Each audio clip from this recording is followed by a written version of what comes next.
Kendra Hatcher was born in a small town outside of Chicago, Illinois. From a young age, she exhibited a nurturing and caring nature.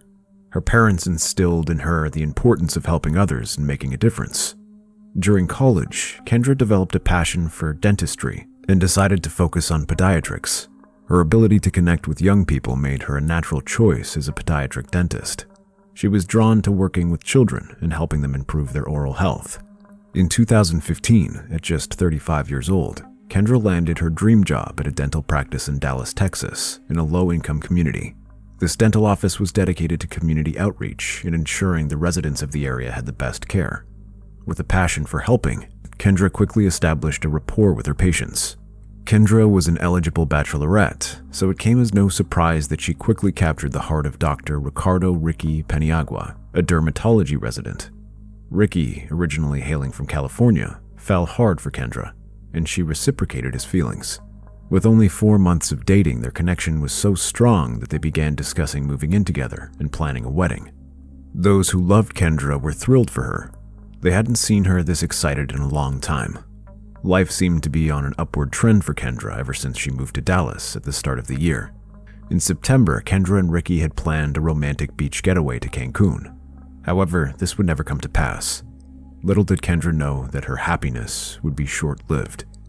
On September 2, 2015, Kendra was driving home from her job as a receptionist at a local hospital. While on her way, she was engaged in a text message conversation with Ricky, who was waiting at her apartment. They were excitedly discussing their upcoming trip to Cancun, scheduled for the following day. Ricky told Kendra that he was going out to grab a bite to eat and asked her to let him know when she arrived home. Around the same time, Hashim, a young man living in the same apartment complex as Kendra, was walking to his car in the parking garage with his friend. As they approached the parking area, he heard a commotion that echoed through the floor. Hashim and his friend paused for a moment, startled by the intense sound of screaming and a series of pop noises that sounded like gunshots. Suddenly, a black Jeep Cherokee screeched past Hashim, shocking him and his friend. Scared, Hashim and his friend got into their car and followed the Jeep out of the parking garage. As they exited the garage, Hashim noticed a body lying on the ground next to a white Toyota Camry. When Hashim made it to the street, he pulled over and called 911 and told them he saw a woman lying on the ground with blood coming from her neck. Police officers and paramedics arrived at the scene to find the woman already dead. After carefully surveying the area, officers ran the victim's vehicle number and discovered it belonged to Dr. Kendra Hatcher. Officers retrieved Kendra's driver's license photo from the database to confirm the victim's identity. The resemblance was undeniable, and the officers concluded that Kendra was the victim. As the parking lot was designated as the crime scene, Ricky, who had been incessantly texting and phoning Kendra but receiving no response, rapidly grew concerned. One of the homicide detectives approached him. Ricky identified himself as Kendra's boyfriend. The detective then informed Ricky that Kendra had tragically passed away. Initially, Ricky's reaction seemed to the detective to be genuine. However, because he was Kendra's boyfriend and was present at the scene of the crime, he had no choice but to investigate further and determine his involvement. Ricky was taken into custody and brought to the nearby police station for questioning. Meanwhile, a team of crime scene investigators arrived on the scene in the parking garage to begin their examination of the body and gather evidence. Upon their arrival, they quickly noticed that Kendra had been shot through the upper part of the back of her head and exited through her chin. Additionally, the presence of gunshot residue on Kendra's hands suggested the possibility that she had her hands positioned behind her head at the time of the incident. Based on the evidence found at the crime scene, the detectives believed that whoever shot Kendra was standing over her and executed her. Investigators also found a shell casing from a .40 caliber weapon.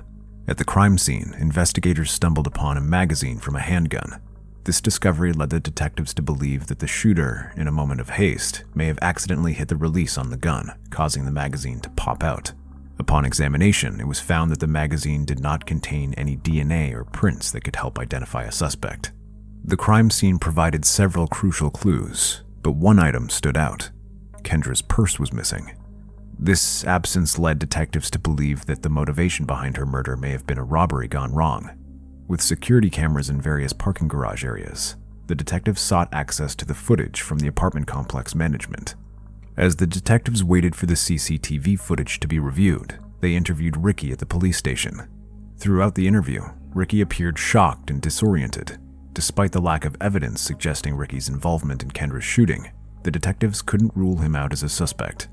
However, at the end of the interview, detectives released Ricky as they did not have sufficient evidence to charge him.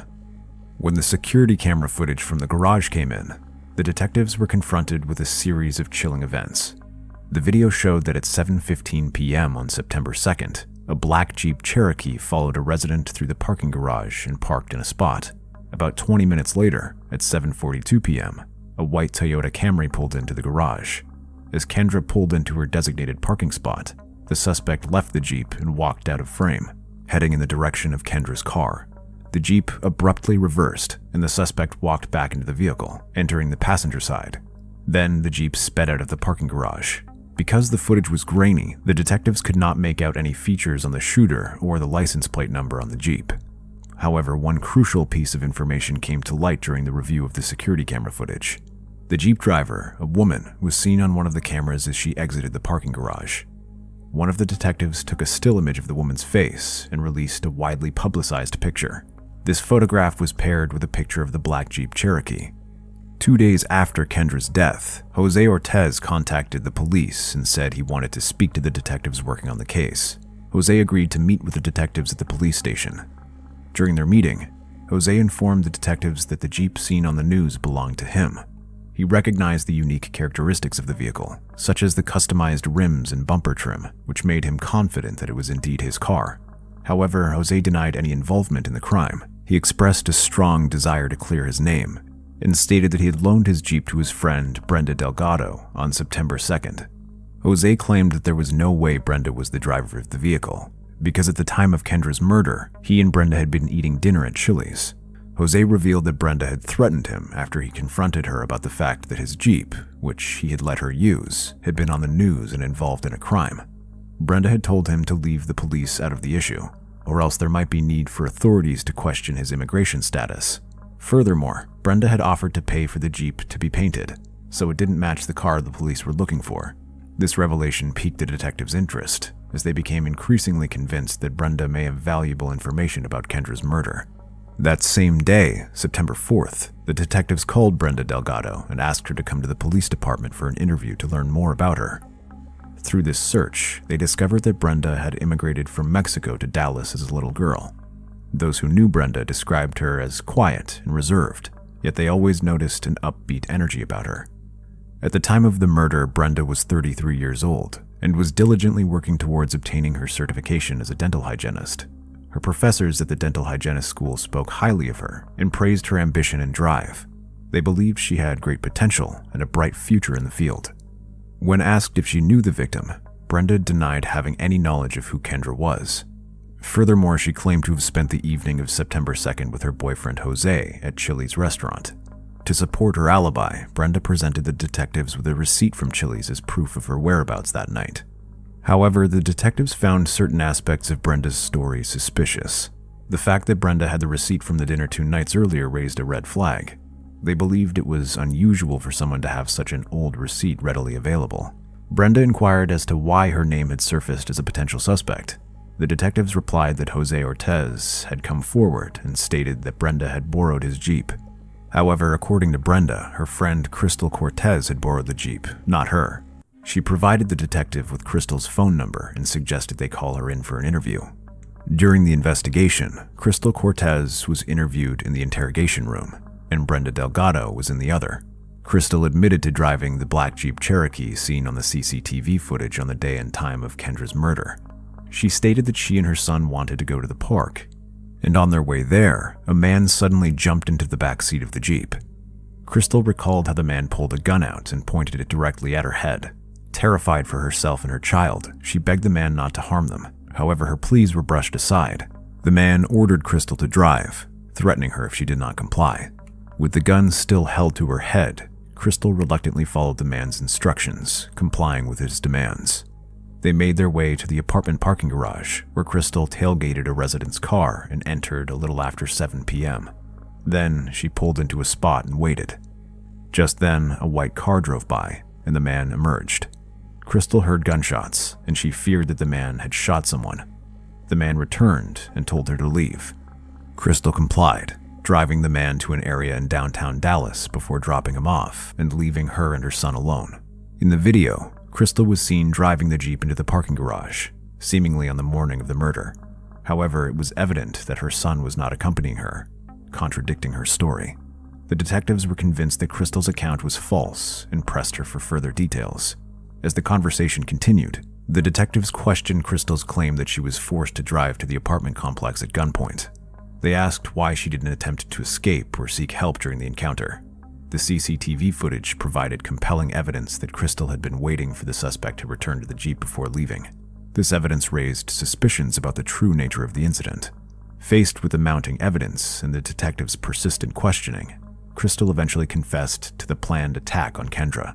However, she insisted that she didn't know the man with her possessed a gun. She claimed that they had only intended to rob Kendra, not harm her. According to Crystal, Kendra did not willingly hand her bag over, which led to an altercation and, ultimately, the man shooting her. Crystal said that after the shooting, the man returned to the Jeep and told her not to tell anyone about the incident or he would kill her. Crystal claimed that her friend Brenda Delgado had come up with the idea. The detectives pressed Crystal for more information, seeking to understand the connection between Brenda and Kendra. She divulged that she believed Kendra and Brenda were interested in the same man. This revelation raised interesting questions about the nature of their relationship and whether it could have played a role in the murder. During the investigation, the detectives discovered that Ricky had been in a relationship with Brenda Delgado for 2.5 years. The couple ended their relationship in June 2014. They decided to give it another shot by December of the same year. However, this attempt proved short-lived as they broke up for good in February 2015. Just weeks after breaking up with Brenda, Ricky met Brenda again and quickly developed feelings for her. He moved quickly, updating his profile picture on Facebook to include himself and Kendra. This sudden change set off alarms for Brenda, who felt threatened by the new relationship. Crystal alleged that Brenda had approached her with an offer to commit a robbery. According to Crystal, Brenda claimed she wanted to steal Kendra's purse and promised to pay her $500 in return for her involvement. However, Crystal insisted that the intention was never to murder Kendra, but rather to rob her. The detectives, suspicious of Crystal's claims, decided to confront Brenda in a separate interrogation room. They informed Brenda that they had discovered that she had been in a romantic relationship with Kendra's boyfriend, which Brenda denied having any knowledge about. Despite their suspicions, Brenda continued to insist that she had no involvement in Kendra's murder.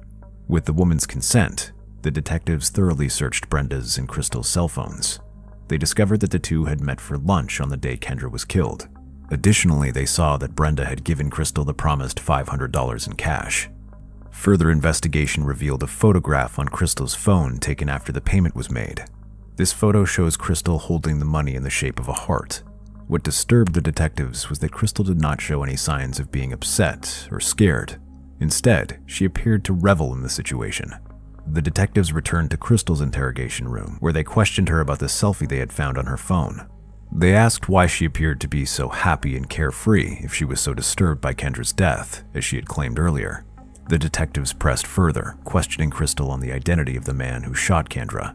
Crystal hesitantly revealed that she believed the shooter's name was Lamar. She claimed to have met Lamar at a bar downtown Dallas 1 month earlier. According to Crystal, Lamar drove a blue Chrysler Sebring. However, the detectives remained unsure about Crystal's truthfulness regarding the shooter's identity. They believed Crystal may have given a false name to protect the real culprit. Therefore, they decided to investigate Crystal's claim further by contacting Lamar and obtaining his phone number. Crystal gave the detectives Lamar's phone number, which they promptly handed to the investigation team. After Crystal's interrogation, she was arrested as she admitted to receiving payment from Brenda to be a getaway driver. However, the detectives did not have enough evidence to place Brenda under arrest for murder. Because Brenda had unpaid traffic tickets, the detectives proceeded to arrest Brenda for that and take her into custody while they determined the next steps in their investigation. The detectives, eager to find the perpetrator, began searching for an individual named Lamar in their criminal records database. However, to their disappointment, they found no information suggesting any connection between Lamar and the crime. Determined to uncover the shooter's true name, the detective team sought assistance from the Federal Bureau of Investigation, the FBI. With their assistance, the detectives tracked down the phone number Crystal had given them, claiming it belonged to the shooter. Upon conducting surveillance on the home connected to the phone number, the officers observed a blue Chrysler Sebring parked in the driveway. This description matched the vehicle Crystal had claimed the shooter owned. On September 30th, nearly 1 month after Kendra's murder, a man was observed exiting the house. He got into the Chrysler Sebring and pulled out from the driveway. The officers followed the car to a nearby parking lot, where the FBI made direct contact with the driver. Agents from the FBI identified the driver of the blue Sebring as 31-year-old Christopher Love. Upon apprehending Christopher, his vehicle was transferred to the auto impound lot for processing. During the search of Christopher's car, the crime scene investigators discovered a .40 caliber firearm, the same caliber used to shoot and kill Kendra. This discovery prompted the detectives to rush to the firearm lab to conduct a test fire test. Within 1 hour, the results of the test confirmed that the shell casing found at the crime scene was indeed a match for Christopher's gun. The implications of this discovery were significant, as it directly linked Christopher to the shooting. With evidence mounting against him, Christopher was transported to the police station, where the detectives were waiting to interview him. Upon arrival, Christopher was confronted with a picture of the gun that was found in his car. To the surprise of the detectives, Christopher admitted to owning the gun, but denied being the person responsible for shooting Kendra. Christopher initially claimed that Crystal was the one who fatally shot Kendra. However, the detectives discovered that Crystal had been driving the Jeep at the time of Kendra's death, based on the CCTV footage. Further investigation revealed that Brenda, another suspect, had offered Christopher compensation in the form of drugs if he would assist in the crime. Christopher claimed that Brenda had told him that Kendra had stolen drugs from her house and also had a connection to a drug cartel. However, when confronted by the detectives, they revealed that Kendra had no drug connections and was a beloved children's dentist. Based on the new information, Christopher was charged with capital murder and placed in the Dallas County Jail. Brenda, on the other hand, was held in custody initially.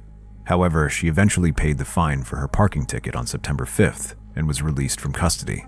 When Brenda was released from custody, she wasted no time in fleeing the country. She boarded a bus and headed to the Mexican border, hoping to evade capture. However, the authorities were vigilant in their search for Brenda and swiftly took action. The detectives contacted the media, issuing a public alert that Brenda was wanted for capital murder. They urged Brenda to turn herself in. Unfortunately, Brenda had no intention of heeding these calls. Instead, she crossed the border into Mexico, where she remained hidden for months. The Dallas Police Department, FBI, and local Mexican authorities joined forces to locate her and bring her to justice. The exhaustive search for Brenda involved various resources and strategies. Detectives combed through surveillance footage, interviewed potential witnesses, and conducted thorough background checks.